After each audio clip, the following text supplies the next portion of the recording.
Hello friends, नमस्कार। Welcome back. Science and technology का ये हमारा दूसरा वीडियो है। एंड इससे पहले हम डिस्कस कर चुके थे, क्या डिस्कस किए थे लास्ट? कॉस्मिक एनाबलिज्म वगैरह सब डिस्कस कर चुके थे। लास्ट टॉपिक हमारा डिस्कशन था इंटरनेशनल लिक्विड मिरर टेलीस्कोप, जिसको इंस्टॉल किया गया था देवस्थल ऑब्जर्वेटरी अराइज इंस्टीट्यूट में, नैनीताल में। ये एक लिक्विड मिरर टेलीस्कोप था जो बनाया गया था India, Belgium, Canada, Poland, Uzbekistan ने मिलकर इसको बनाया था। एंड इसको जो देखभाल का काम दिया गया था, इंडिया को दिया गया था। ठीक है, नेक्स्ट जो टॉपिक ऑफ डिस्कशन है वो हमारा है गाया स्पेस मिशन। गाया स्पेस मिशन किसका है? ये यूरोपियन स्पेस एजेंसी का है। ये 2013 में इन लोगों ने लॉन्च किया था, 2013 में। ठीक है, इसके अंदर वो करना क्या चाहते हैं, जो स्टार्स है उनका एक मैप बना रहे हैं, 3D मैप। ठीक है, जितने भी मिल्की वे में स्टार्स हैं उनको ये मैपिंग करने की कोशिश कर रहे हैं गाया स्पेस मिशन में। इन लोगों ने यहाँ से मैपिंग करते हुए ये पाया है कि कुछ स्टार्स हैं जो बिग बैंग के टाइम पे जो मटेरियल रिलीज हुआ था, प्राइमोर्डियल मटेरियल, जो बिगिनिंग ऑफ टाइम से ही एग्जिस्ट करता था, कुछ स्टार उससे बने हुए हैं, कुछ एक स्टार हैं वो बाद में फॉर्म हुए हैं। तो ये मैपिंग कर रहा है मिल्की वे की। ठीक है, किसका है? यूरोपियन स्पेस एजेंसी का है। ठीक है, नेक्स्ट जो टॉपिक है वो है RFID टेक्नोलॉजी। ये न्यूज में क्यों रहा था? क्योंकि इंदिरा गांधी इंटरनेशनल एयरपोर्ट जो दिल्ली में है, उसने कहा है कि वो ऐसे बैग देगा जो इस टेक्नोलॉजी से फिट होंगे। RFID टेक्नोलॉजी वाले टैग लगे हुए बैग उनको देगा, जिससे जल्दी वो उनको चेकआउट किया जा सके पैसेंजर्स को। ठीक है, ये अवेलेबल होंगे। तो RFID टेक्नोलॉजी क्या होती है? तो RFID टेक्नोलॉजी में रेडियो वेव का यूज किया जाता है to automatically identify various tagged object. ठीक है, इसमें तीन चीजें होती है। किसी भी एक तो टैग होता है, टैग। ठीक है, टैग होता है, फिर एक एंटीना होता है, तीसरा होता है रीडर। ठीक है, टैग एंटीना इसमें continuously electromagnetic radio wave send करता रहता है। जब भी ये टैग इनेबल्ड डिवाइस है, यानी कि कोई भी बैग हो सकता है, कोई गाड़ी हो सकती है, जब भी वो इसकी रेंज में आएगी तब ये इसको डिटेक्ट कर लेगा और फिर ये टैग से उसकी इंफॉर्मेशन लेगा। टैग के अंदर क्या क्या इंफॉर्मेशन हो सकती है? बहुत सारी इंफॉर्मेशन हो सकती है, जैसे कि बैग, जिसका बैग है उसका नाम हो सकता है, या फिर ये गाड़ी में हो तो गाड़ी वाले का इंजन का नाम हो सकता है, उससे रिलेटेड कोई भी इंफॉर्मेशन हो सकती है। फिर ये जो है इंफॉर्मेशन पास कर दी जाती है रीडर को। रीडर कनेक्ट होता है कंप्यूटर से। कंप्यूटर में एक बहुत सारा डेटाबेस होगा, प्रोग्राम बनाया हुआ होगा, तो वहां से ये इजीली आइडेंटिफाई करने की कोशिश करता है कौन सा टैग किस बंदे से लोकेटेड है। ठीक है, तो रेडियो फ्रिक्वेंसी आइडेंटिफिकेशन टेक्नोलॉजी है, इसका बहुत सारे यूज है। एंड तो इसमें एक ट्रांसपोंडर, रिसीवर एंड ट्रांसमीटर, तीन इसके कंपोनेंट होते हैं, हमने देख लिए हैं। ठीक है, and types of RFID tags, तीन तरह के RFID टैग हो सकते हैं। पैसिव टैग, पैसिव टैग ऐसे टैग होते हैं जिनमें कोई पावर सप्लाई नहीं होती है। तो टैग को कनेक्ट किया जाता है, जनरली ऑब्जेक्ट से कनेक्ट किया जाएगा, जैसे कि बैग हो गया है, उससे बैग से कनेक्ट कर सकते हैं।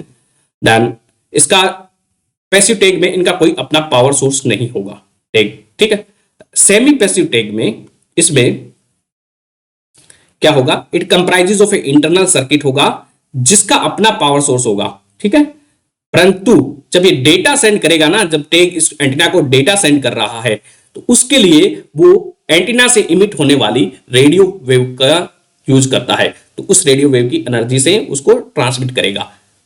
इसके इंटरनल सर्किट का तो अपना पावर होगा, परंतु ट्रांसमिट करने के लिए डेटा को ये एंटीना का रेडियो वेव यूज करता है। ठीक है, थर्ड होता है एक्टिव टैग। एक्टिव टैग जिसका अपना पावर सोर्स हो। ठीक है, उसमें बैटरी लगी होती है एंड ये इसको ट्रांसमिट करता है खुद से ही। तो RFID टैग्स तीन प्रकार के होंगे: passive, semi passive and active. Passive में कोई पावर सोर्स नहीं होता है, सेमी पैसिव में आधा होता है, आधा नहीं होता है, एक्टिव टैग में जिसके पास पूरी पावर होती है। ठीक है, जैसे कि कलीन भैया हो गए। And passive tag Munna Tripathi.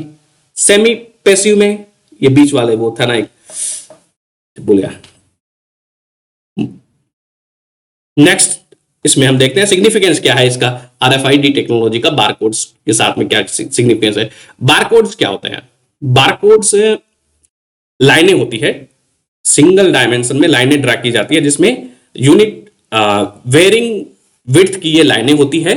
इनकी विड्थ के हिसाब से इसमें डेटा स्टोर किया जाता है, एंड जो डेटा होता है 0 या 1 की फॉर्म में होता है, डिजिटल यूनिट, बाइनरी यूनिट की फॉर्म में होता है। तो इसे फिर आइडेंटिफाई किया जाता है। बारकोड में जो डेटा स्टोर होता है वो हॉरिजेंटल होता है, हॉरिजेंटल, ठीक है। इसमें लाइनें, वो डेटा होता है वो वन डायमेंशनल होता है, ये हॉरिजॉन्टल डेटा इसमें स्टोर किया जाता है।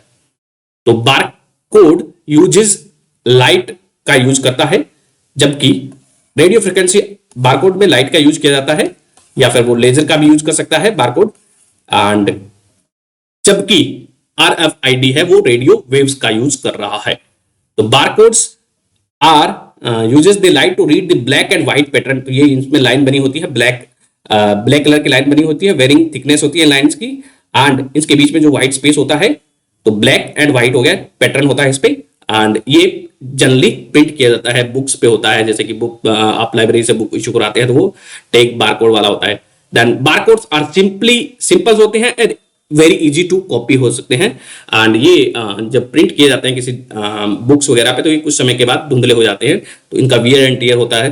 जबकि आरएफआईडी है उसको वो प्लास्टिक के भी हो सकते हैं, दे आर मोर कॉम्प्लिकेटेड है एंड मोर, थोड़ा सा ज्यादा सिक्योर होता है इस पे, इसलिए इस पे ज्यादा पैसा भी लगता है, ठीक है।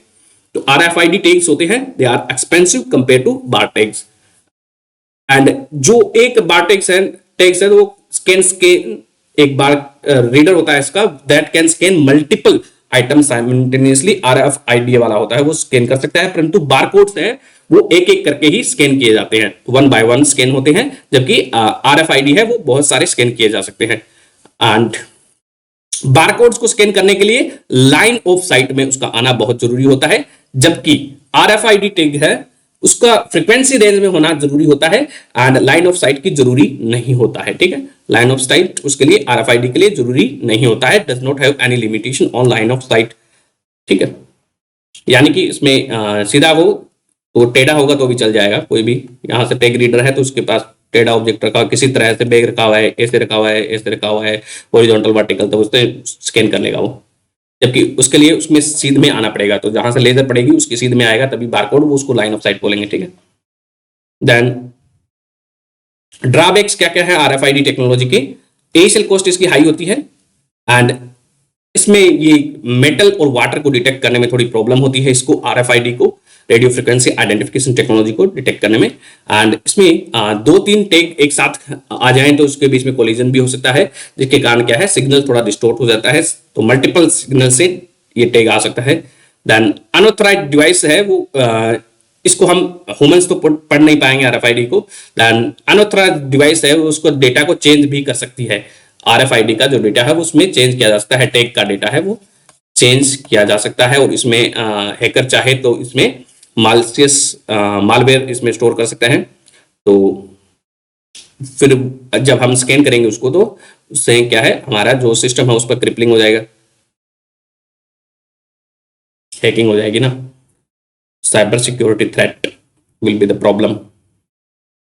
इसी से रिलेटेड एक क्यूआर कोड होता है। क्यूआर कोड क्या होता है? ये 2 डायमेंशनल बारकोड होता है, ये 2 डायमेंशनल होता है, 2D बारकोड होता है, एंड एक क्यूआर कोड में 4000 वर्ड स्टोर किए जा सकते हैं, 4000 करेक्टर्स यानी कि ABCD वाले हैं वो स्टोर किए जा सकते हैं।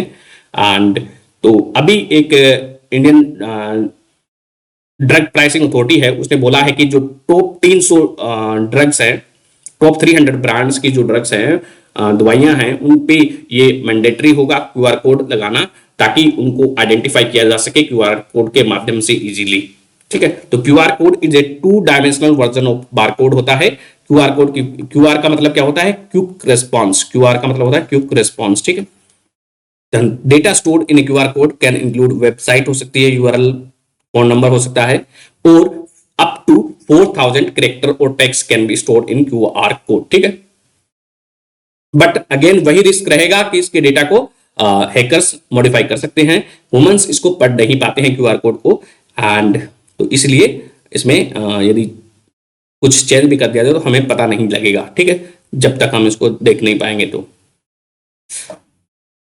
Humans can not read QR code, and public में जब भी पोस्टर वगैरह रहते हैं तो पोस्टर पे एक क्यूआर कोड लगाया जाता है। तो उसमें पब्लिक में जहाँ पे बड़े बड़े दीवारों पे पोस्टर लगाए जाते हैं तो उसमें कई बार ये उस पोस्टर को हटा के कुछ लोग अपना पोस्टर लगा देते हैं, अपना क्यूआर कोड लगा देते हैं ताकि अपना चीजें दिखाई दे, ठीक है। आजकल तो वीडियो वगैरह प्रमोट करने के लिए उसमें या तो देन हैकर्स उसमें यहाँ पे क्या लगा सकते हैं, ऐसा सिस्टम, ऐसा क्यूआर कोड बनाएंगे जो आपके फोन को हैक कर लेगा तो फिर उसका आपके मैसेज वगैरह को रीड कर पाएगा। तो ये ऐसा हैकिंग भी किया जा सकता है यहाँ से। Difference between barcode and QR code is that A barcode is one dimensional होता है एंड क्यूआर कोड है वो टू डायमेंशनल होता है। A barcode only hold information in horizontal direction. तो बारकोड में जो हमने देखा था कि इंफॉर्मेशन है वो हॉरिजॉन्टल डायरेक्शन में स्टोर की जाती है, जबकि क्यूआर कोड में वर्टिकली भी इंफॉर्मेशन स्टोर की जाती है। तो ऐसा होता है क्यूआर कोड, आपने सभी ने देखा होगा क्यूआर कोड। तो नेक्स्ट जो टॉपिक है वो D2M टेक्नोलॉजी है। तो जैसे कि D2H होता है, डायरेक्ट टू होम टेक्नोलॉजी है, जो टेलीविजन को ट्रांसफर करने के लिए यूज की जाती है, टेलीविजन का ब्रॉडकास्टिंग सिग्नल के लिए। तो ये जो D2M टेक्नोलॉजी है उसमें हम क्या है कि डायरेक्टली वीडियो देख पाएंगे, जैसे मोबाइल पे ही हम सीधा जैसे हम एफएम से क्या है रेडियो सुन सकते हैं, उसी तरह से सीधा हम टेलीविजन देख पाए मोबाइल में ही सीधा, ऐसा कुछ हो जाए ऐसी टेक्नोलॉजी। तो उस टेक्नोलॉजी का नाम क्या है, D2M टेक्नोलॉजी है। ये ब्रॉडबैंड एंड ब्रॉडकास्ट दोनों के मिक्स से बनेगी, ब्रॉडबैंड एंड ब्रॉडकास्ट यानी कि इंटरनेट प्लस ब्रॉडकास्ट दोनों के मिक्स से बनेगी, एंड जिसमें हम क्या है मोबाइल से ही जो टेरेस्ट्रियल डिजिटल टीवी को देख पाएंगे। तो इससे क्या है वीडियो का ट्रांसमिशन ईजी हो जाएगा। तो ये जो Prasar Bharati and department of technology है उसका इस टेक्नोलॉजी को टेस्ट कर रहे हैं, एंड IIT कानपुर भी इसमें थोड़ी सी मदद कर रहा है इनकी। तो it will be use to broadcast the content directly, ठीक है। वहां से इसमें हम क्या क्या जब फेक न्यूज आ रही है तो कोई उसको काउंटर करने के लिए ब्रॉडकास्ट किया जा सकता है इसका यूज। देन इमरजेंसी अलर्ट है, सुनामी अर्थक्वेक वगैरह आने वाला हो तब इसको इशू किया जा सकता है। अदर असिस्टेंसेस के बहुत सारे एप्लीकेशन हो सकते हैं रूरल एरियाज में, जहां पे इंटरनेट की इतनी अच्छी सुविधा नहीं है वहां पे इसको D2M से क्या है कंटेंट ब्रॉडकास्ट कर दिया जाएगा। तो इसके कारण वीडियो इससे ट्रांसफर हो गए तो क्या है जो बैंडविड्थ है, मोबाइल बैंडविड्थ है जो डेटा की, वो कंपनीज है उनको भी थोड़ा सा फायदा होगा, उनका जो स्पेक्ट्रम है यूजेस है वो थोड़ा कम हो जाएगा इसके लिए। तो it will offload the video traffic from there mobile network telecom service provider के। देन गवर्नमेंट इसको प्रमोट कर रही है। तो इसमें इसके लिए माना गया है कि 526 से 582 मिलियन हर्ट्ज की जो फ्रीक्वेंसी है वो इसके लिए स्टेबल मानी गई है, सुटेबल, ठीक है। तो फ्रीक्वेंसी रेंज ऑफ 526 से 582 million hertz is envisaged to work in coordination with both mobile and broadcast service. इन दोनों में ये काम करने की बात कर रहे हैं, ठीक है। नेक्स्ट जो टॉपिक है वो है एक डिवाइस है क्रिस्टल पीपी, क्रिस्टल अक्स पीपी, क्रिस अक्स पीपी या फिर क्रिस्टल अक्स पीपी। तो ये डेवलप की गई है IIT खड़गपुर के द्वारा in coordination with IIT Kharagpur और Indian Indo Korean science and technology centre है, इन दोनों ने मिलकर इस डिवाइस को बनाया है।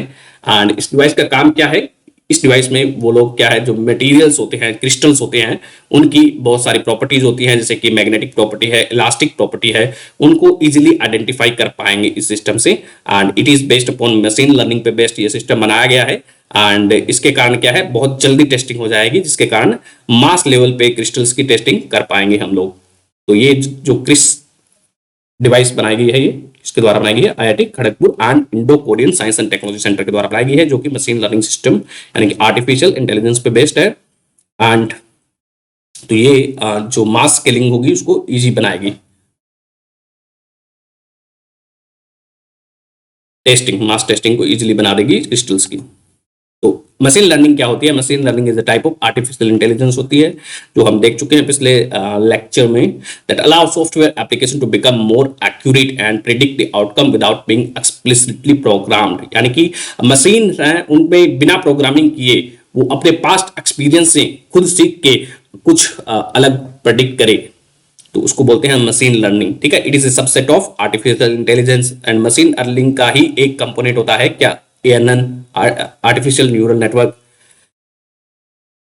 नेक्स्ट जो टॉपिक है वो है परम अनंता। तो परम अनंता क्या है, एक सुपर कंप्यूटर है एंड ये डेवलप किया गया है सीडेक के द्वारा।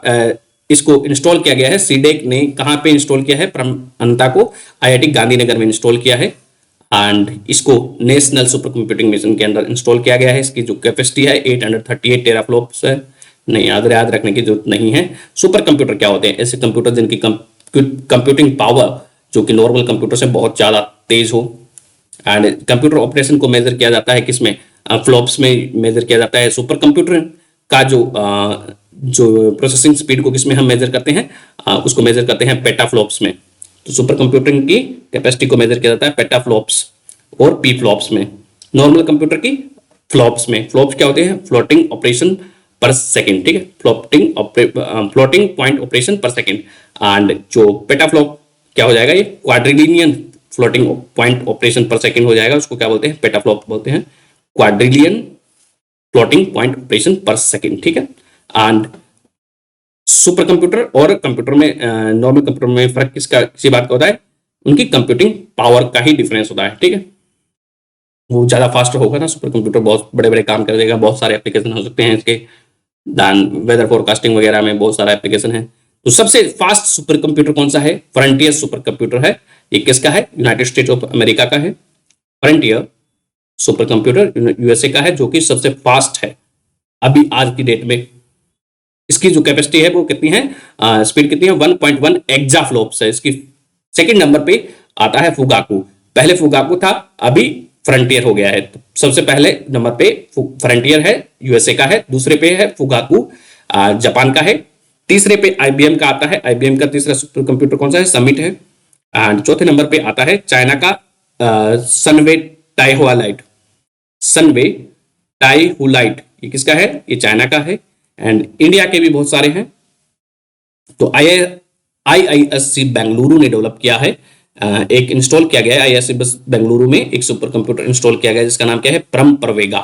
तो आईआईएससी बेंगलुरु में परम परवेगा इंस्टॉल किया गया है। एंड मिहिर है वो कहां पे इंस्टॉल किया गया है, ट्रिपल आईटी पुणे में। एंड प्रत्युष है वो Indian institute of tropical meteorology Pune में इंस्टॉल किया गया है प्रत्युष को भी। परम सिद्धि है वो इंस्टॉल किया गया, परम सिद्धि बन गया था हमारा सेकंड इंडियन सुपर कंप्यूटर, जो कि टॉप 100 में आ चुका है वर्ल्ड में, जिसकी स्पीड टॉप 100 में आती है। कंप्यूटेशन कैपेसिटी है जिसकी परम सिद्धि की कितनी है, 6.5 पेटाफ्लॉप्स है। तो ये इसकी रैंकिंग आई थी, कितनी आई थी, 62 आई थी इसमें, 62 आउट ऑफ 500, टॉप 500 में इसकी रैंकिंग आई थी। एंड जो है प्रत्युष की है वो 78 आई थी। पुरानी बातें हैं ये सब। परम सिवाय इंडिया का फर्स्ट सुपर कंप्यूटर कौन सा है, इंडिया का जो फर्स्ट जो हमने बनाया है, सीडेक ने बनाया है इसको, परम 8000। परम 8000 इंडिया का फर्स्ट इंडिजिनियस सुपर कंप्यूटर है, परम 8000, ठीक है। परम सिवाय क्या है, परम सिवाय इज इंडिया का फर्स्ट सुपर कंप्यूटर है जिसको हमने असेंबल किया है इंडिजिनियसली, परम सिवाय। एंड इसको इंस्टॉल किया गया है परम सिवाय को आईआईटी बीएचयू में इंस्टॉल किया गया है। परम सिवाय को आईआईटी बीएचयू में इंस्टॉल किया गया है। इसके अलावा परम शक्ति, परम बर्मा, परम युक्ति, परम संगणक, ये परम शक्ति को इंस्टॉल किया गया है आईआईटी खड़गपुर में। परम बर्मा को आईआईएसईआर पुणे में इंस्टॉल किया गया है।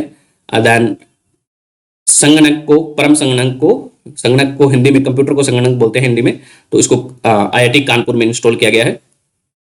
तो नेशनल सुपर कंप्यूटर मिशन के अंदर हम क्या है, ये बना रहे हैं सुपर कंप्यूटर इंडिया के अंदर। इसको national super computer mission launch किया गया था 2015 में। ये एक department of science and technology and DeitY department of electronics दोनों का एक कंबाइंड मिशन है। Department of science and technology और ministry of science and technology के अंडर आता है, जबकि department of electronics and information technology है वो मिनिस्ट्री ऑफ इलेक्ट्रॉनिक्स के अंदर आता है। तो दोनों सेपरेट मिनिस्ट्री है, परंतु उनका ये मिशन ज्वाइंट है। इसको इंप्लीमेंट कौन कर रहा है, सीडेक इंप्लीमेंट कर रहा है, सीडेक, उसके बारे में हम आगे देखेंगे, ठीक है। तो इस मिशन के अंदर हम क्या कर रहे हैं, जो कंट्री के प्रीमियम R&D इंस्टीट्यूशन है जैसे कि CSIR है, IITs वगैरह हैं, उनको हम लोग क्या है सुपर कंप्यूटर इंस्टॉल कर रहे हैं। उनमें फिर इंस्टॉल करके वहां से फिर उनको एक दूसरे के साथ कनेक्ट किया जाएगा, जिससे क्या है एक सुपर कंप्यूटर ग्रिड बनेगा। तो R&D इंस्टीट्यूशंस एंड जो बढ़िया बढ़िया इंस्टीट्यूट है जैसे IITs है वगैरह है, वहां पे हम सुपर कंप्यूटिंग फैसिलिटी इंस्टॉल करके सुपर कंप्यूटिंग ग्रिड बना रहे हैं, फिर उसको कनेक्ट किया जा रहा है, उन सभी को नेशनल नॉलेज नेटवर्क के द्वारा आपस में कनेक्ट किया जा रहा है। तो जिसके कारण एक हमारी जो कंबाइंड जो कंप्यूटिंग कैपेसिटी हो जाएगी वो लगभग कितनी हो जाएगी, 64 पेटाफ्लॉप की हो जाएगी। ये गवर्नमेंट का टारगेट है। तो इसके अंदर ये जो मिशन है वो 3 फेज में चलाया जा रहा है। पहले फेज के अंदर हम बाहर से कंप्यूटर मंगवाएंगे, सुपर कंप्यूटर मंगवाएंगे और उनको असेंबल करेंगे, उनके पार्ट्स को इंडिया में। दूसरे फेज के अंदर हम क्या है, उनके कुछ एक कंपोनेंट्स को हम इंडिया में ही बनाएंगे। तीसरे फेज के अंदर हम क्या है कि इंडिया खुद अपना सुपर कंप्यूटर डिजाइन करेगा। तो परम 8000 हमने देखा है कि इंडिया ने खुद ने बनाया है, ठीक है। एंड इसके लिए बनाने के लिए एक काम चल रहा है, जिसके लिए हमने एक सर्वर बनाया है, अपना खुद का सर्वर बनाया है, रुद्रा। तो रुद्रा हमारा क्या है, एक सर्वर है, रुद्रा इंडिया का एक सर्वर है, ठीक है, डेवलप्ड सर्वर प्लेटफॉर्म, ठीक है, इंडिजिनियसली इसको डेवलप किया गया है। एंड ट्राइनेत्रा है, ट्राइनेत्रा भी हमने कुछ डेवलप किया है, ये एक इंटर नोड कम्युनिकेशन पॉइंट है ट्राइनेत्रा, ठीक है। एंड ये जो मिशन है हमने देख लिया है कि department of science and technology and DeitY का मिशन है, department of electronics and information technology का, दोनों का ज्वाइंट मिशन है, ठीक है। 1 petaflop is equal to 1 quadrillions floating operation point के बराबर होता है, that is equal to 1000 teraflops के बराबर होता है। एंड सीडेक है वो एक साइंटिफिक सोसाइटी है जो कि मिनिस्ट्री ऑफ इलेक्ट्रॉनिक्स के अंडर आती है। तो ये एक ऑटोनॉमस सोसाइटी है सीडेक, वो अंडर आती है मिनिस्ट्री ऑफ इलेक्ट्रॉनिक्स, ठीक है। नेक्स्ट जो टॉपिक है वो है एंकोवैक्स। तो एंकोवैक्स क्या है, ये एक कोविड वैक्सीन है एनिमल्स के लिए। इसको डॉग्स, लायन, लेपर्ड, माइस, रैबिट्स इन सब के लिए इसको यूज किया जा सकता है एंकोवैक्स। ये एक कोविड वैक्सीन है एनिमल्स के लिए, इसको बनाया है ministry of agriculture and farmer welfare के अंडर। एक इंस्टीट्यूट आता है national research centre on equine. Equine का मतलब क्या होता है, गधे घोड़े होते हैं, ठीक है। तो नेशनल सेंटर ऑन इक्वाइन है वो हिसार में लोकेटेड है, हिसार हरियाणा में। उसने एंकोवैक्स की वैक्सीन को डिजाइन किया है, बनाया है। एंड इसको बनाया गया है कि डेल्टा वेरिएंट था उसको इनएक्टिवेट करके, उसके वायरस को इनएक्टिवेट करके डेल्टा वेरिएंट को उसको बनाया गया है। तो इट इज इनएक्टिवेटेड वैक्सीन है जिसको बनाया गया है डेल्टा वेरिएंट का यूज करते हुए, ठीक है। तो ये एक एनिमल कोविड-19 वैक्सीन है, एंकोवैक्स। नेक्स्ट टॉपिक है वो रैमजे हंट सिंड्रोम। ये क्या होता है, रैमजे हंट सिंड्रोम?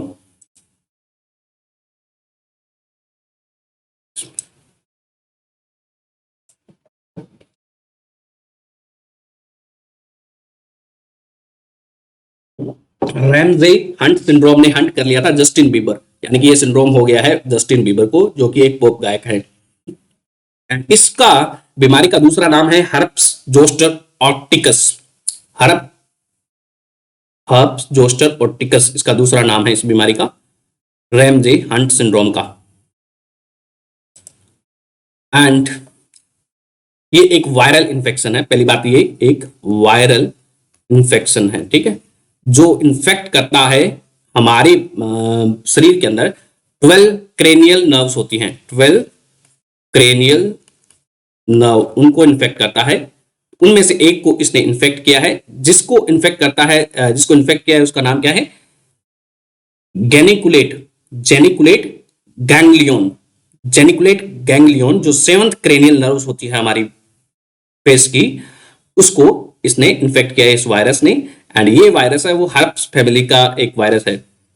एंड इसमें जो क्रेनियल नर्व्स होती हैं वो हमारी बॉडी का जो फेशियल एक्सप्रेशन है, ब्लिंकिंग ऑफ आईज है, इस प्रकार के मूवमेंट्स को कंट्रोल करती है। एंड वो क्रेनियल नर्व्स है वो 12 पेयर होते हैं जो कि ब्रेन से पास होते हैं, जो कि विभिन्न हमारे बॉडी के डिफरेंट फेशियल एक्सप्रेशन, टंग्स का मूवमेंट है, उन सभी को, सेंसरी ऑर्गन को थोड़ा सा रेगुलेट करती हैं। एंड इसका जो बीमारी होती है वो reactivation of varicella zoster virus. तो ये किसके कारण हुई है, वेरिसेला जोस्टर वायरस के रीएक्टिवेशन से होती है। वेरिसेला जोस्टर वायरस के कारण चिकन पॉक्स हो जाता है, चिकन पॉक्स एंड सिंगल नाम की एक डिजीज हो जाती है। एंड ये जो वायरस है वो इससे हर्प जोस्टर ऑर्टिकस के कारण रैमजे हंट सिंड्रोम हो चुका है, ठीक, एक वायरल इंफेक्शन है जिसमें 7th cranial nerve that is geniculate ganglion infect होती है। नेक्स्ट जो टॉपिक है वो वेब 5.0 है। वेब 5.0। तो जो जैक डोर्सी हैं, फॉर्मर ट्विटर के सीईओ हैं, उसकी एक फर्म है ब्लॉकहेड, उसकी एक बिटकॉइन कंपनी है जैक डोर्सी की, जो कि वेब 5.0 को डेवलप करेगी। ठीक है, वेब 5.0 इज इक्वल टू, इसके बराबर होता है ये वेब 2.0 प्लस वेब 3.0। इन तीनों के कॉम्बिनेशन से, दोनों के कॉम्बिनेशन से इसको बनाया गया है। एंड वेब 3.0 क्या होती है? एक डिसेंट्रलाइज्ड वेब होती है, यानी कि ये ब्लॉकचेन टेक्नोलॉजी पे बेस्ड होती है।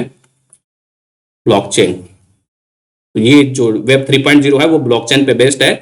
इसके अंदर बहुत सारी नोड्स होती हैं ब्लॉकचेन में, जहां से डेटा को वैलिडेट किया जाता है। तो आइडेंटिफायर्स भी होते हैं इसमें बहुत सारे। एंड इसमें कोशिश की गई है कि जो भी यूजर्स होता है उनका डाटा उनके पास ही रहे।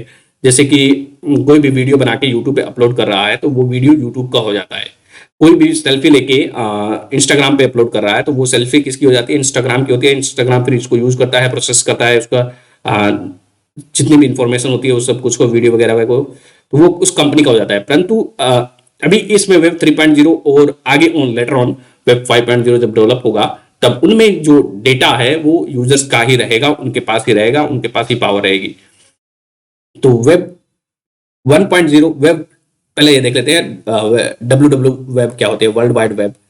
WW web it is interconnected framework होता है इन विच URL यूनिफॉर्म रिसोर्स लोकेटर से कनेक्ट किया जाता है इंटरनेट के द्वारा चीजों को। एंड इसमें all of which can be associated with hyperlink से चीजों को कनेक्ट करते हैं वाया दी इंटरनेट। ठीक है, इसमें वेब पेजेस भी बनाए जाते हैं। तो वेब 1.0 क्या था? वेब 1.0 रीड ओनली वेब थी।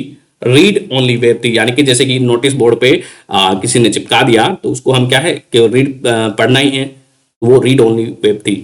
एंड इसमें स्टैटिक वेब पेज हुआ करते थे जैसे कि नोटिस बोर्ड में हुआ करता है।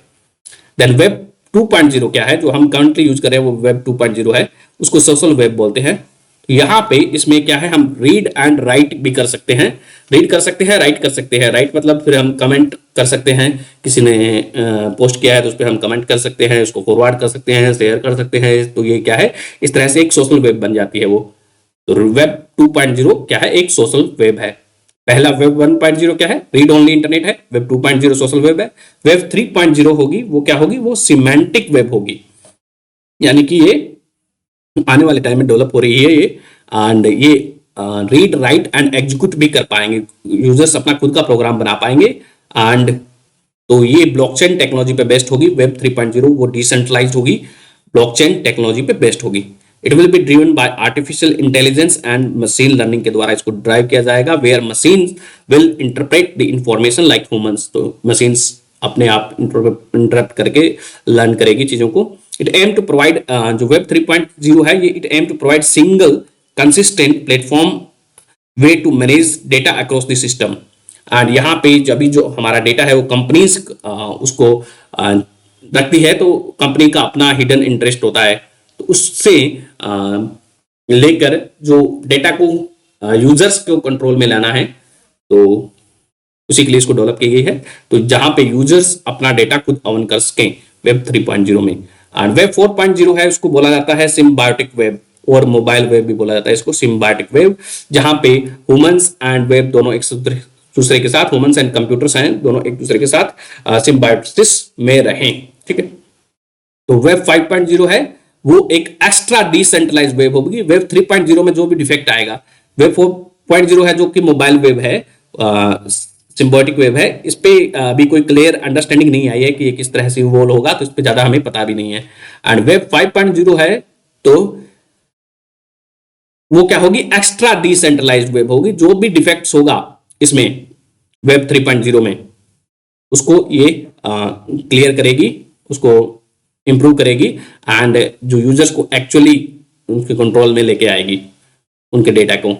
तो ये जो वेब है that enable 5.0 enables developers to leverage decentralized identifiers, verifiable credential and decentralized web nodes to write decentralized web app। यहाँ पे हम यूजर्स अपना अपना ऐप बना सकेंगे, डिसेंट्रलाइज्ड वेब ऐप, जहाँ पे उनका अपना डेटा, अपने मैं कोई ऐप बना रहा हूँ तो मेरा डेटा मेरे पास ही रहेगा, वो इस पे गूगल के पास नहीं जाएगा। अभी तो वो प्ले स्टोर पे चला जाता है सब कुछ, तो उनके पास चला जाता है डेटा। तो इससे ये थोड़ा सा मोर डेमोक्रेटिक वेब बनेगा इंटरनेट। नेक्स्ट टॉपिक है वो हमारा है लंपी स्किन डिजीज से, ठीक है। लंपी स्किन डिजीज, तो ये एक वायरस है जिसने मेनली काउस, कैटल वगैरह को इन्फेक्ट किया था। बहुत सारी गायों की डेथ हो गई थी नॉर्थ इंडिया में, कहाँ से, गुजरात, राजस्थान, हरियाणा, पंजाब, सारी जगह तो फैल गया था ये, यूपी, एमपी।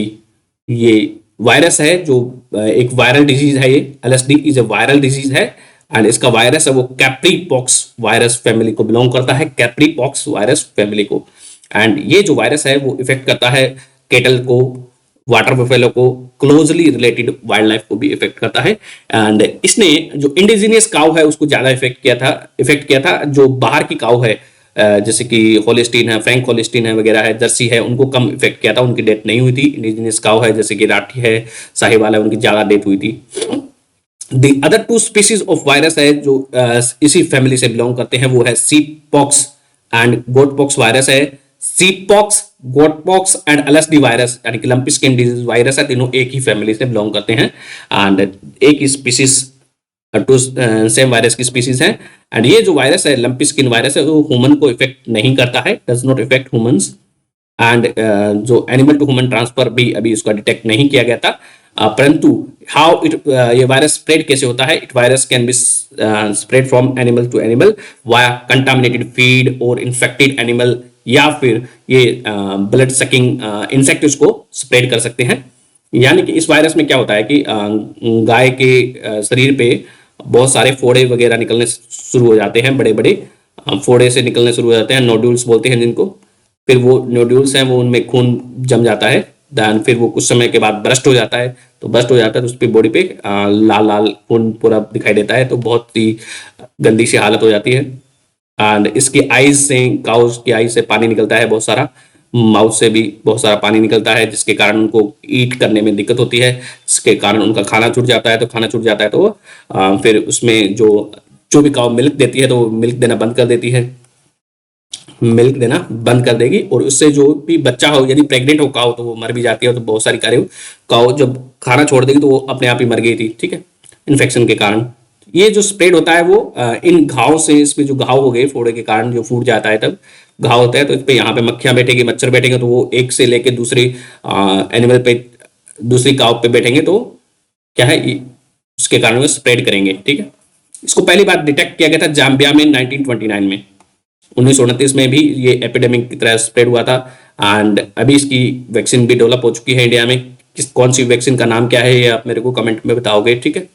एंड इसके लिए वैसे तो कोई ट्रीटमेंट नहीं है, इसको प्रिवेंट किया जा सकता है वैक्सीनेशन से। पहले हमारे पास वैक्सीनेशन थी नहीं, अभी वैक्सीन डेवलप हो चुकी है। एंड इसके सिम्टम हमने देख लिए है, इसमें काउ को फीवर आती है, ठीक है, फीवर आती है, फ्लूइड सिक्रेशन होता है, पानी निकलता है आईज एंड नोज से, then dribbling of saliva from mouth से सूख जाता है, सलाइवा निकलता है। एंड इसमें नोड्यूल्स यानी कि फोड़े बन जाते हैं इसकी बॉडी पे, 2 से 5 सेंटीमीटर के बड़े बड़े, जो कि फूट जाते हैं। एंड तो इट हेड नेक है, पूरी बॉडी पे हो जाता है ये। तो ये था हमारा lumpy skin disease. Next topic है वो है अल्ट्रा थिन हेट्रोप्रोटीन फिल्म्स। तो अल्ट्रा थिन हेट्रोप्रोटीन फिल्म्स, तो ये बहुत ही थिन हेट्रोप्रोटीन की फिल्म्स बनाई हुई हैं। फिल्म्स क्या होती है, लेयर्स होती हैं, इसका नाम सिर्फ देखते हैं। तो हेट्रोप्रोटीन यानी कि 2 डिफरेंट प्रोटीन से मिलकर बना हुआ है। ये क्या है, 2 डिफरेंट प्रोटीन से मिलकर बनी हुई है। एंड ये फिल्म है, पतली पतली फिल्म्स हैं। कितनी पतली है, अल्ट्रा थिन है, यानी कि ये नैनोमीटर की साइज की है, ये नैनोमीटर इनका साइज है। एंड इसको जो बनाने के लिए, नैनोमीटर साइज फिल्म बनाने के लिए जो टेक्नोलॉजी यूज की गई है उसका नाम है लैंगम्यूर ब्रॉडगेट टेक्निक। लैंगम्यूर ब्रॉडगेट टेक्निक से इसको बनाया गया है। एंड इसमें जो 2 हेट्रोप्रोटीन यूज किए गए हैं वो है bovine serum albumin and lysozyme. ये 2 इसमें प्रोटीन यूज किए गए हैं। इसको बनाया किसने है, इस थिन को, अल्ट्रा थिन हेट्रोप्रोटीन फिल्म को बनाया है institute of advance study in science and technology, institute of advance study in science and technology Guwahati में लोकेटेड है, उसमें इसको बनाया है। एंड इसका काम क्या होगा फिर, ये हमने फिल्म तो बना ली पतली पतली, जैसे कि रैप्स होते हैं ना, रैपर्स होते हैं जिसमें फूड पैक करते हैं, तो इसमें फूड पैकेजिंग में इसका यूज किया जाएगा थिन फिल्म्स का। एंड इसका जो है प्रॉपर्टीज है वो एंटी माइक्रोबियल प्रॉपर्टी भी होती है इसमें, तो इसमें फूड पैकेजिंग में बायोमेडिकल सेक्टर में इसका यूज किया जाएगा। एंड ये जो जो प्रोटीन है, ये जो bovine serum albumin and lysozyme है, ये जो प्रोटीन है ये हमारी लाइसोजाइम है वो हमारी बॉडी की इनर इम्यूनिटी को बढ़ाता है। देन ये दोनों है ग्लोबुलर प्रोटीन का एक टाइप होते हैं। ग्लोबुलर प्रोटीन क्या होते हैं, स्पेरिकल शेप के प्रोटीन्स होते हैं एंड जो कि वाटर सोल्यूबल होते हैं जनरली। नेक्स्ट जो टॉपिक है वो हमारा है GSAT-24। तो GSAT-24 ये इसको लॉन्च किया गया था न्यू स्पेस इंडिया लिमिटेड के द्वारा, एंड ये इसको लॉन्च किया गया था एरियन 5 रॉकेट से इसको लॉन्च किया गया था। फ्रांस की एक रॉकेट है, ये इंडिया का मिशन है। न्यू स्पेस इंडिया लिमिटेड है, ये कॉमर्शियल आर्म है इसरो की कॉमर्शियल आर्म है। इसके बारे में हमने अच्छे से देखा हुआ है एंड इसको एस्टेब्लिश किया गया था अभी recently to commercialize the technology of ISRO. Then Ariane 5 से इसको लॉन्च किया गया है। किसके लिए इसको GSAT-24 है, ये कम्युनिकेशन सैटेलाइट है, GSAT वाले हैं, GSAT सीरीज है वो क्या है, कम्युनिकेशन सैटेलाइट है। एंड ये प्रोवाइड करेगा pan India coverage to meeting the DTS application के लिए इसका यूज किया जाएगा। एंड ये टाटा प्ले के कहने पे इस सैटेलाइट को लॉन्च किया गया था, यानी कि ये टाटा प्ले के कहने पे इसको लॉन्च किया गया था। ये ऑन डिमांड सैटेलाइट है, ठीक है। इसको इसरो ने बनाया था, लॉन्च किसके लिए बनाया था, NSIL के लिए बनाया था। फिर NSIL ने इसको लीज पे दिया है टाटा प्ले को। तो टाटा प्ले ने रिक्वेस्ट की थी NSIL को कि हमारे लिए एक सैटेलाइट बनाओ जिसका हम DTS एप्लीकेशन देने के लिए टाटा की जो टाटा स्काई आती है उसके लिए ये लोग यूज करेंगे, तो इसके लिए डेडिकेटेड होगा ये, ठीक है। तो डिमांड ये हो गया, इसका मतलब ये एरियन 5 है जो रॉकेट है, फ्रेंच रॉकेट से उसको सेंड किया गया था, जियो स्टेशनरी ऑर्बिट में इसको प्लेस किया गया है। सो नेक्स्ट जो टॉपिक है वो हमारा है lambda, LAMDA lambda.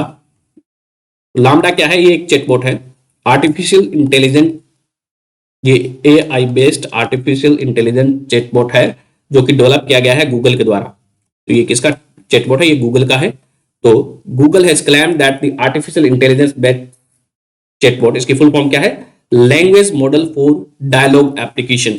Language model for dialogue application इसकी फुल फॉर्म है लामडा की। याद रहे तो अच्छी बात है, परंतु इतना तो याद रखो कि ये चैटबॉट है गूगल का है, ठीक है।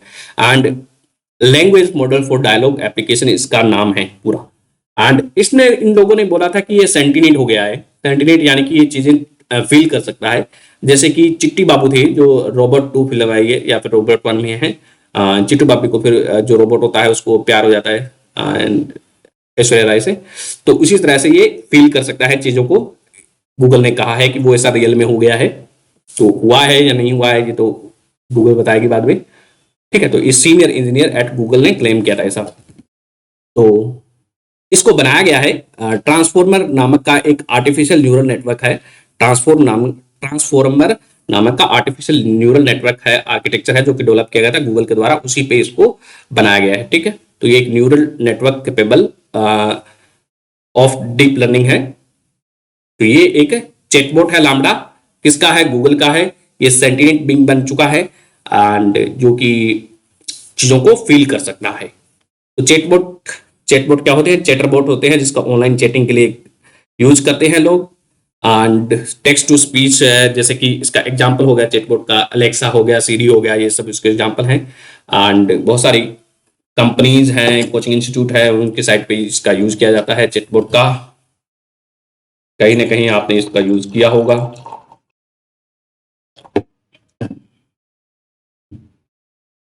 नेक्स्ट है टॉपिक है वो ब्लैक डेथ है। ब्लैक डेथ, तो ब्लैक डेथ में बी आ रहा है ब्लैक डेथ, ठीक है। तो ये बुबोनिक प्लेग को बोलते हैं ब्लैक डेथ, बुबोनिक प्लेग, ठीक है। बुबोनिक प्लेग को बोला जाता है ब्लैक डेथ। इसमें भी बी है, इसमें भी बी है। तो ये क्या है, एक बैक्टीरिया से होने वाली डिजीज है। तो बैक्टीरिया से होने वाली डिजीज है ब्लैक डेथ। और बुबोनिक प्लेग क्या है, ये एक बैक्टीरिया से होने वाली डिजीज है। जिस बैक्टीरिया से ये कोज होती है उसका नाम क्या है, येरसिनिया पेस्टिस। तो इसका नाम है बैक्टीरिया का येरसिनिया पेस्टिस। जो इसको स्प्रेड करता है या फिर कोज करता है इस बैक्टीरिया को। एंड इसके कारण यदि इसको ट्रीट नहीं किया जाता है तो 24 घंटे में बंदे या बंदी की डेथ हो जाती है। ब्लैक डेथ इसलिए इसको बोला जाता है। ब्लैक क्यों बोला जाता है? क्योंकि इसमें बॉडी जब भी ये किसी को बैक्टीरियम येसिन या पेस्टिस इन्फेक्ट करता है तो उसमें बंदे को हाई फीवर आ जाता है, फिर उसमें बहुत सारी प्रॉब्लम्स होती है, एब्डोमन में, आर्म्स लेग में पेन होने लग जाता है, जिसके कारण यदि उसको ट्रीट नहीं किया जाता है तो 24 घंटे में डेथ हो जाएगी। परंतु क्या इसको हम ट्रीट कर पाएंगे? यस, इसका जो हम ट्रीट किया जा सकता है, एंटीबायोटिक से इसका इलाज किया जा सकता है। एंड इसमें कुछ देर बाद ब्लैक मार्क्स बॉडी पे हो जाते हैं एंड ब्लैक धब्बे से बॉडी पे दिखाई देने लगते हैं एंड उसी कारण इसको बोला जाता है ब्लैक डेथ। पहले इसका इलाज नहीं था तो अभी इसका इलाज हो जाता है तो इसको इजीली इट इज ट्रीटेबल। तो इस पे ब्लैक मार्क्स बॉडी पे दिखाई देते हैं, ठीक है, धब्बे से। नेक्स्ट टॉपिक है वो कैपस्टोन है। कैपस्टोन तो ये किसका प्रोग्राम है? ये प्रोग्राम है कैपस्टोन, नासा का है, नासा का, ठीक है। कैपस्टोन एक micro oven sized cube set है। कैपस्टोन क्या है? एक क्यूब सेट है, बहुत छोटा क्यूब सेट होते हैं, वो क्यूब सैटेलाइट होते हैं जिनका साइज बहुत छोटा होता है। इसका मास कितना है? जस्ट 25 किलोग्राम इसका वेट है, यानी कि बहुत छोटे इसका सैटेलाइट होते हैं। इसकी फुल फॉर्म दी हुई है cislunar automatic positioning system. CAPSTONE की फुल फॉर्म है cislunar autonomous positioning system technology operation and navigation experiment. याद रहे, अच्छी बात न याद रहे तो इतना तो जरूर याद रखो कि ये क्यूब सैटेलाइट है, नासा का है, ठीक है। एंड इसको एक यूनिक इलेप्टिकल लूनार ऑर्बिट पे भेजा गया है। यूनिक इलेप्टिकल लूनार ऑर्बिट पे इसको सेंड किया गया है एंड इस ऑर्बिट को टेस्ट करने के लिए नासा इसको सेंड कर रहा है इस ऑर्बिट में टू रिड्यूस। फिर इस ऑर्बिट का नासा है, इसको एक स्पेशल ऑर्बिट में भेजा गया है एंड जिसका नाम दिया गया है near rectilinear hello orbit. Near rectilinear hello orbit.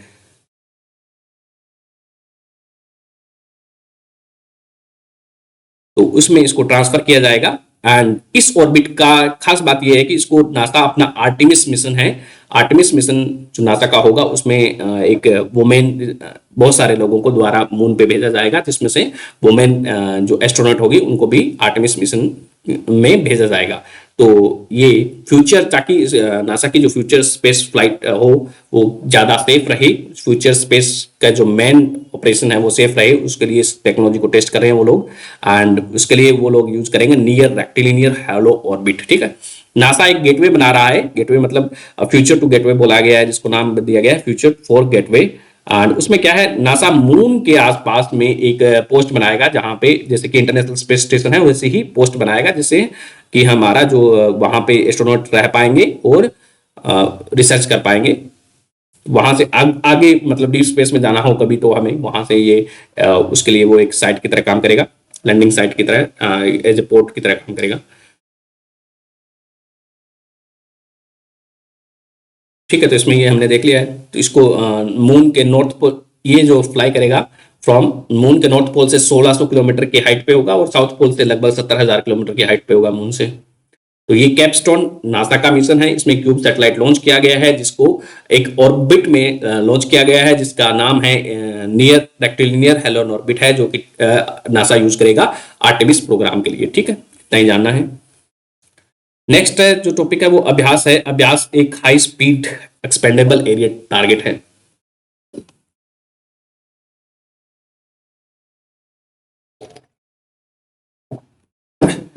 अभ्यास तो अभ्यास में क्या होता है कि हम कोई भी मिसाइल लॉन्च करते हैं या फिर मिसाइल लॉन्च करते हैं तो उसका कोई टारगेट होना चाहिए ना, उसको किसी टारगेट वो तो वो हिट करेगी। कोई भी हमने मिसाइल लॉन्च की इधर से तो वो किसी भी टारगेट के लिए हम चेक करना चाहते हैं, उसको टेस्ट करना चाहते हैं, उसके लिए कोई टारगेट चाहिए किसको हिट करेगी। तो उसी एक टारगेट बनाया गया है। ये एक अनमेन्ड एरियल व्हीकल है जो कि घूमता रहता है, ठीक है। अनमेन्ड एरियल व्हीकल है जो कि घूमेगा ओब्वियसली, ठीक है। तो ये एक अनमेन्ड एरियल व्हीकल है, इस पे हिट करते हैं, ठीक है। यहाँ से हम मिसाइल लॉन्च करते हैं और इसको हिट कराया जाता है,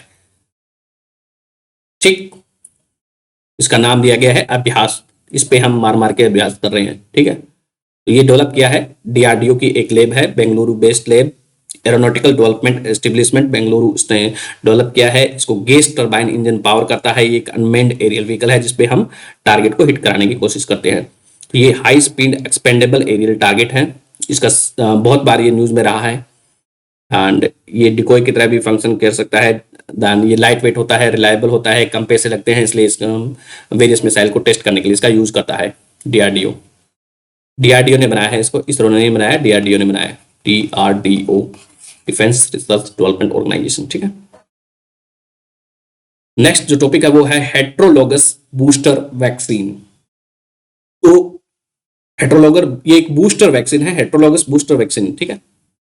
जिसमें क्या होता है कि कोई भी वैक्सीन होती है उसकी 2 डोज दी जाती है, फिर तीसरी मान लेते हैं कोई एक वैक्सीन है उसकी 2 डोज दी जा रही है, 1 2, फिर अभी उसको फर्स्ट डोज सेकेंड डोज, ठीक है। फिर उसके बाद में हमको जरूरत पड़ती है बूस्टर डोज की, यानी कि कुछ समय के बाद। तो तीसरी डोज जो है वो दूसरी एक वैक्सीन है बी, उसकी दी जाती है। तो बी को बोला जाता है यहाँ पे जो तीसरी डोज दी जाएगी, बूस्टर डोज दी जाएगी, वो बी वैक्सीन की दी जाएगी। एंड इसी को बोला जाता है हेट्रोलोगस बूस्टर वैक्सीन। एंड ऐसा माना जाता है कि जो हेट्रोलोगस यानी कि जो बूस्टर वैक्सीन होगी उसकी जो एफिशिएंसी है वो होमोलोगस बूस्टर वैक्सीन से ज्यादा होती है। होमोलोगस में क्या हो जाएगा, तीसरी जो वैक्सीन दी जाएगी, बूस्टर वैक्सीन दी जाएगी, वो एक ही होगी, ए वैक्सीन ही दी जाएगी, तीसरी डोज दी जाएगी वो। एंड इसमें जो तीसरी डोज है वो बी की है, ठीक है। उसकी एफिशिएंसी इससे ज्यादा मानी गई है। नेक्स्ट जो टॉपिक है वो हमारा है पोइम प्लेटफॉर्म। ये पोइम प्लेटफॉर्म है, ये इसरो के द्वारा डेवलप किया गया है। एंड पोइम इसकी फुल फॉर्म क्या है, पीएसएलवी ऑर्बिटल एक्सपेरिमेंटल मॉड्यूल, ठीक है। पीएसएलवी हमने देखा था कि एक 4 स्टेज व्हीकल है इसरो का 3rd जनरेशन का 4th स्टेज व्हीकल है। इसमें इस पीएसएलवी में 4 स्टेजेस होती हैं, solid liquid solid liquid, solid liquid solid and liquid, ठीक है। तो 4th स्टेज में क्या है, इसकी लिक्विड होती है। 4th स्टेज में क्या होता है कि बाकी एक्सपेंडेबल होता है, यानी कि जैसे जैसे ऊपर जाता है नीचे नीचे इसका पार्ट, जब इसमें कोई भी सैटेलाइट भेजा जाता है तो वो सैटेलाइट लोकेटेड होता है 4th स्टेज पे, ठीक है। 2 सैटेलाइट है वो 4th स्टेज पे होगा, यहाँ पे 4th स्टेज में सैटेलाइट लोकेट होगा, सैटेलाइट को प्लेस किया जाएगा यहाँ पे, ठीक है। फिर बाकी जो पहले वाली 3 स्टेजेस हैं वो तो नीचे गिर जाएगी समुद्र में। चौथी जो स्टेज होगी वो ऑर्बिट में जाएगी, अर्थ के अराउंड स्प्रेड होगी, फिर वो किसी ऑर्बिट में, जिस ऑर्बिट में प्लेस करना है सैटेलाइट को, वहां पे सैटेलाइट को प्लेस करेगी। फिर जो चौथी स्टेज है पीएसएलवी की, वो स्पेस में गुम हो जाती है। 4th स्टेज उसका कोई यूज नहीं होता है, वो डेब्रिस बन जाती है, कूड़ा कचकच की तरह फालतू की रह जाती है और वो फिर वो खत्म हो जाती है। तो अभी क्या किया है इसरो ने, उस चौथी स्टेज में एक बैटरी डाल दी है एंड उसको यूज करना चाहते हैं एज ए एक्सपेरिमेंट। उसको एक्सपेरिमेंट की तरह यूज करेंगे 4th स्टेज को। उसमें कैसे हम एक्सपेरिमेंट करेंगे उस 4th स्टेज पे, उसमें पीछे कुछ दिन पहले उस पर बच्चों के सैटेलाइट भी भेजे गए थे उस पर, एंड 4th स्टेज में लोकेटेड थे, तो वो घूमते रहते हैं उसमें। तो उसी का नाम दिया गया है पोइम प्लेटफॉर्म, ठीक है। तो उसको बोला गया है पीएसएलवी ऑर्बिटल एक्सपेरिमेंटल मॉड्यूल, ठीक है। तो इसको टेस्ट किया गया था 2019 से, इसको टेस्ट किया जा रहा है इस टेक्नोलॉजी को। परंतु अभी रिसेंटली इसको एक जो 50th फ्लाइट थी पीएसएलवी की, पीएसएलवी C53 जिस जो फ्लाइट थी उसमें इस टेक्नोलॉजी को दोबारा से टेस्ट किया गया था एंड तब इसको यूज किया गया था। तो ये PSLV is a 4 stage rocket where the first 3 spent stages are fall backing into the ocean में गिर जाती हैं। एंड जो PS4 स्टेज होती है, जो 4th स्टेज होती है, and that is used to launch the satellite into the orbit, ठीक है। And with the help of the POEM की हेल्प से in PSLV C53 mission the PS4th stage थी that would orbit the earth as a stabilized platform की तरह वो orbit करेगी and it will derive its power from solar panel से इसको power drive करेगी ये। एंड इसमें एक बैटरी भी लगाई हुई है, लिथियम आयन की बैटरी लगाई हुई है 4th स्टेज पे। एंड इसमें एक नेविगेशन कंट्रोल सिस्टम लगाया गया है जिससे इसका एल्टीट्यूड को हम थोड़ा सा स्टेबिलिटी दे सकते हैं। नेविगेशन कंट्रोल सिस्टम, इसको हम कंट्रोल कर पाएंगे एंड एल्टीट्यूड को स्टेबलाइज कर पाएंगे। इसका हम various purpose NASA ISRO use करेगा इसको वेरियस एक्सपेरिमेंट कंडक्ट कराने के लिए, ठीक है। तो poem is a technological advancement over the ISRO's attempt in 2019, यानी कि 2019 से इसमें काम करने की कोशिश कर रहे हैं। C44 मिशन पे को ट्राई किया गया था। Then polar satellite launch vehicle है वो इसरो ने लॉन्च किया है 1993 में, इसको लॉन्च किया गया था। एंड इसको अभी रिप्लेस कर दिया जाएगा न्यू जनरेशन लॉन्च व्हीकल से, एंड जो कि 3 स्टेज होगा। तो new generation launch, next generation launch vehicle या फिर next generation launch vehicle replace करेगा, next generation launch vehicle replace करेगा पीएसएलवी को, जो कि 3 स्टेज होगा। पीएसएलवी कितना है, 4 स्टेजेस में होते हैं पीएसएलवी की। तो ये थर्ड जनरेशन, यानी कि थर्ड जनरेशन तीसरे नंबर पे था। इससे पहले भी 2 लॉन्च व्हीकल थे इंडिया के पास में। थर्ड जनरेशन लॉन्च व्हीकल है इंडिया का, and it is the first Indian launch vehicle to be equipped with liquid stage. तो सेकंड स्टेज इसकी लिक्विड होती है, फोर्थ स्टेज भी लिक्विड होती है। तो ये हमारा पहला इंडियन लॉन्च व्हीकल था जो कि लिक्विड स्टेज था। तो इसको वर्क हॉर्स ऑफ इसरो भी कहा जाता है पीएसएलवी को। तो पीएसएलवी ने यूज करते हुए हमने चंद्रयान 1 को भेजा था 2008 में, एंड मॉम मिशन को, मार्स ऑर्बिटर मिशन को भी हमने 2013 में पीएसएलवी का यूज करते हुए सेंड किया था। पीएसएलवी में 4 स्टेजेस होती हैं, सॉलिड लिक्विड, सॉलिड लिक्विड, ठीक है, ये हम देख चुके हैं। नेक्स्ट टॉपिक है वो है autonomous flying wing technology demonstrator.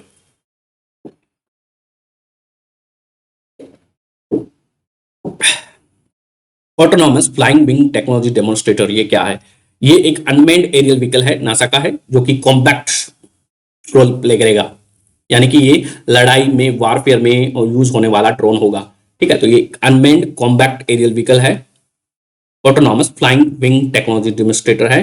ये एक अनमेन्ड एरियल व्हीकल है जो कि कॉम्पैक्ट ड्रोन की तरह यूज करेगा, जिसका अपना एक फिक्स्ड विंग होगा। इसके विंग है उसको फिक्स हो जाएगा, ठीक है। तो अनमेन्ड एरियल व्हीकल है, यानी जहाज की तरह होगा, परंतु इसके जो विंग्स फिक्स होंगे और इसमें जो भी सामान होगा वो इसके विंग्स में रखा जाएगा। इसके विंग्स में जो भी सामान होगा वो स्टोर किया जाएगा, जो भी पेलोड इसका ले जाना होगा वो। एंड इस को डेवलप किया है डीआरडीओ की एरोनॉटिकल डेवलपमेंट एस्टेब्लिशमेंट बेंगलुरु वाली लैब ने इसको डेवलप किया है। इसका हीट अभ्यास जिसने डेवलप किया है उसी ने इसको डेवलप किया है। एंड इसकी जो टेललेस फिक्स्ड विंग एयरक्राफ्ट होगा which houses its payload and fuel in the main wings, यानी कि उसके विंग्स में ही इसका फ्यूल स्टोर किया जाएगा। And it does not have a fuel, तो बाकी कन्वेंशनल एयरक्राफ्ट की तरह ये नहीं होगा, ठीक है। एंड तो इसका जो है रडार सिग्नेचर कम होगा, ठीक है। तो इसको कॉम्पैक्ट रोल में देना है तो उसको इजिली आइडेंटिफाई ना किया जा सके, इसके लिए इसका रडार सिग्नेचर है वो ही कम रखा गया है, ठीक है। तो इसका लो ड्रैग होगा और लो एयर रेजिस्टेंस होगा, जिसमें काफी स्टेबल होगा। इसके अलावा हम रुस्तम 2 है वो डीआरडीओ डेवलप कर रहा है। ये क्या है? रुस्तम 2 है वो एक इंडिजिनियस मेल होगा, मेल के बारे में हमने पढ़ा है। तो ये medium altitude long endurance unmanned aerial vehicle होगा मेल रुस्तम 2। रुस्तम 2 क्या है? Rustom 2 is a medium altitude long endurance unmanned aerial vehicle है, एंड जो कि 25,000 फीट की पे फ्लाइट में किया है। तो इसको जो है हमने पहले इसके बारे में देख चुके हैं, मेल के बारे में, जो कि 24 से 48 आवर तक इसकी जो लाइफ ये रह पाएगा। एंड्योरेंस टाइम होगा 24 टू 48 आवर्स। इसको टेस्ट कर लिया गया है 10 आवर्स के लिए अभी तक। तो Rustam 2 is a medium altitude long endurance unmanned variable vehicle है, डीआरडीओ के द्वारा डेवलप किया है, डीआरडीओ ने इसको डेवलप किया है। इसके अलावा निशांत, रुस्तम, तप्स लक्ष्य भी है, वो अनमेन्ड एरियल व्हीकल है जो कि डीआरडीओ ने डेवलप किए हैं। निशांत, रुस्तम, तप्स एंड लक्ष्य भी, ठीक है। नेक्स्ट है वो टॉपिक है वो हमारा है आर्यभट्ट 1। तो आर्यभट्ट 1 है वो एक एनालॉग चिपसेट है जो कि डिजाइन की गई है आईआईएससी के रिसर्चर के द्वारा। IISc Bengaluru Indian institute of science उसके द्वारा डेवलप की गई है। एंड ये एक एनालॉग चिपसेट है जो कि एआई बेस्ड काम के लिए यूज की जाएगी। अलेक्सा, सीरी जैसे प्लेटफॉर्म के लिए इसको यूज किया जा सकेगा, ठीक है। नेक्स्ट टॉपिक है वो है James Webb telescope. James Webb space telescope है वो नासा ने लॉन्च किया था। इसने किसको रिप्लेस किया था? आप मेरे को बताओगे कमेंट में, किस जेम्स वेब स्पेस टेलीस्कोप ने किसको रिप्लेस किया है? हबल स्पेस टेलीस्कोप को इसने रिप्लेस किया है, ठीक है। And has delivered the deepest, and इसने क्या है कि अभी जो डीपेस्ट जो स्पेस की अंदर इसने इमेज ली है जेम्स वेब स्पेस टेलीस्कोप ने। इसमें 3 कंट्रीज का इन्वॉल्वमेंट है, NASA, European space agency and Canadian space agency, तीनों ने मिलकर जेम्स वेब स्पेस टेलीस्कोप का निर्माण किया है। एंड इसको लोकेट किया गया है L2 लैग्रेंजियन पॉइंट होता है वहां पे। लैग्रेंजियन पॉइंट पे नेट फोर्स 0 होता है, यहाँ पे स्टेबल होता है, ठीक है। तो L2 लैग्रेंजियन पॉइंट पे ये लोकेटेड है एंड ये प्रोग्राम है NASA, European space agency and Canadian space agency का मिलकर बनाया गया है। तो नेक्स्ट जो टॉपिक है वो लक्स जेपलिन डिटेक्टर है। तो ये एक वर्ल्ड का most sensitive dark matter detector है। लक्स जेपलिन क्या है? ये वर्ल्ड का most sensitive dark matter detector है एंड ये लोकेटेड होगा कहाँ पे? साउथ डकोटा, यूएसए में ये लोकेटेड है। यूएसए का है ये, तो यूएसए ने बनाया है इसको, lux Zeppelin dark matter detector. तो सैनफोर्ड अंडरग्राउंड रिसर्च फैसिलिटी है, साउथ डकोटा एक प्रोविनेंस है यूएस का, वहां पे ये लोकेटेड होगा ब्लैक हिल्स में। तो बर्कली इंटरनेशनल लैब ने इसको, बर्कली लैब ने इसको बनाया है। एंड डार्क मैटर क्या होता है? जो हमारा जो विजिबल मैटर होता है वो केवल 5% है। विजिबल मैटर कितना है? 5% है। बाकी जो यूनिवर्स है वो 95% वो dark matter and dark energy से मिलकर बना हुआ है, dark matter and dark energy से मिलकर बना हुआ है, ठीक है। तो dark matter it is a, तो उन पे डार्क मैटर पे ऐसे पार्टिकल से बना होता है जिसका कोई चार्ज नहीं होता है एंड डार्क मैटर इनविजिबल होता है, ये कोई भी रेडिएशन इमिट नहीं करता है। It does not absorb, light को भी एब्जॉर्ब नहीं करता है, ना ही उसको रिफ्लेक्ट करता है, और any type of electromagnetic radiation को ये एब्जॉर्ब करता है। Only 5% of the entire visible universe is made up of all the matter. जो हमें दिखाई देता है वो 5% ही है यूनिवर्स का, जो हमें नहीं दिखाई देता वो 95% यूनिवर्स का है। तो ये कितनी, जो नेक्स्ट टॉपिक है वो हम अगले वीडियो में करेंगे। ये था हमारा lux Zeppelin dark matter detector. धन्यवाद।